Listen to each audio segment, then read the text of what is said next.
குரு தஞ்சாவூர் சந்திரசேகரன் கிட்டப்பா பிள்ளை அவர்கள் nattuvangam. Vocal Bhuvanagiri doctor R K. Kumar ஐயா அவர்கள்.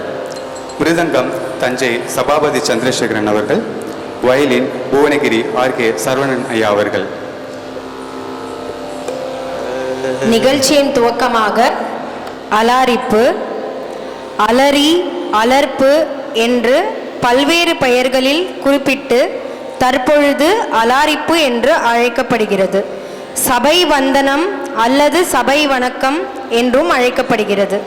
இது கச்சேரியின் துவக்கத்தில் அஞ்சலி செலுத்தும் வகையில் அமைந்துள்ளது. குரு, இறைவன் மற்றும் குழுமியிருக்கும் மக்களுக்கும் வணக்கம் தெரிவிக்கும் வகையில் காணப்படுகிறது. நடனம் ஆடுபவர் தொடக்கத்தில் தன்னை தயார்படுத்தி கொள்ளவும் நாட்டியத்தின் தொடக்க பகுதியாகவும் அமைகின்றது. தத்தகர சொற்களை கொண்டு பாடல் அமையப்பட்டுள்ளது. லயத்தை பிரதானமாக கொண்டு தத்தகர சொற்கட்டுகளால் பல ஆவர்த்தனம் கொண்டும் இடையில் மீண்டும் மீண்டும் விளம்பம், மத்தியமம், துரிதம் முதலிய கால அமைப்புகளுடன் இறுதியில் ஜதி கோர்வையுடன் அலாரிப்பு முடிக்கப்படுகிறது. 5 தாளங்களில் அமையப்பெற்ற அலாரிப்பில் தற்பொழுது இம்மேடையில் திஸ்ர அலாரிப்பினை அரங்கேற்ற உள்ளனர்.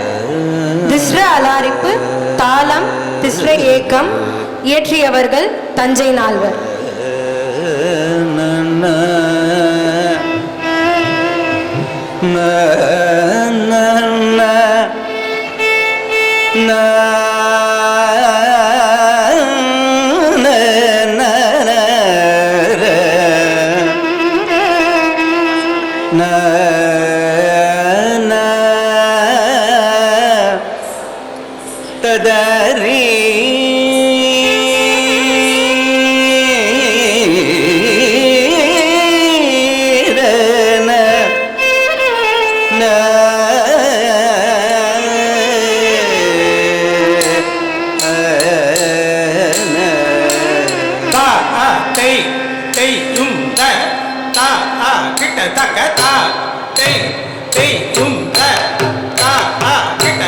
தமரும் அவரும் மலையும் இனிய தனமும் மரசும் அயலரு கண்மரலி முருகு கயிற தலைகி வளைய தெரியாதே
சமர முருக பர